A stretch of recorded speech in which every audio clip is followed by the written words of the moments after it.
يا مازو فوق بقى والنبي وافتكر، انا وسيم صاحبك. اهلا، فرصه سعيده. فرصه سعيده ايه يا مازو؟ انا هعيط بقى، حرام عليك.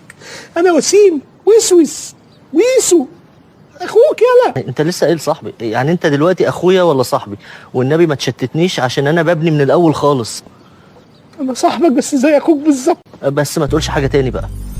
وسيم سمين صاحبي وزي اخويا. انت ايه؟ جميل. ايه الجميل في كده؟ انا جميل.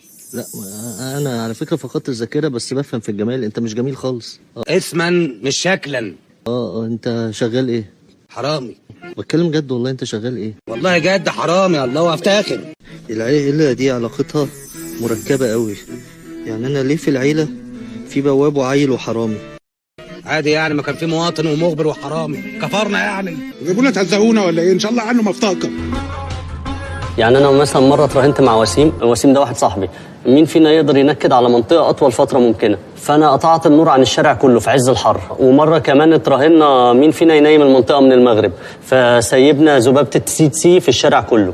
هو موضوع قطع النور ده كان في المعادي؟ صح. في شهر 7 سنة 2010؟ ايوه ساعة ماتش مصر ونيجيريا؟ بالظبط. هو انت يا حقير يا كلب يا واطي، لحمة الشهر كلها باظت في التلاجة. كمان سي يا واطي، ده انا قعدت شهرين انا ومراتي في البيت، جالنا الملاريا.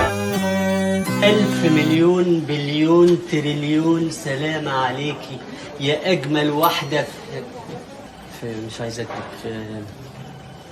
في مكتبك، يا اجمل واحده في مكتبك. مازو انت عيان؟ انا شيماء، انت متلخبط؟ مازو انا عايزه اسالك سؤال.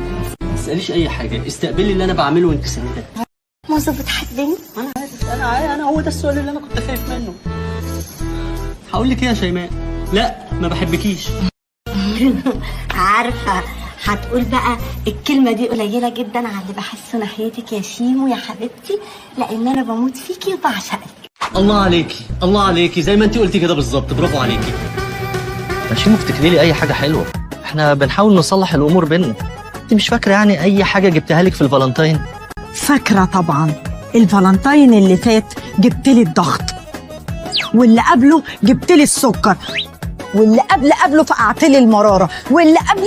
خلاص بقى بلاش حقبه الذكريات دي عشان انا ساقط فيها. صباح الخير يا نكلي. صباح الخير يا لعبو. هي الساعه بقت كام دلوقتي؟ من 10 دقايق كانت الساعه 8:30، دلوقتي بقت الساعه 8:30. ازاي؟ مش قلت عدى 10 دقايق؟ لان من 10 دقايق شفتك الزمن كله وقف بيا. يا الله.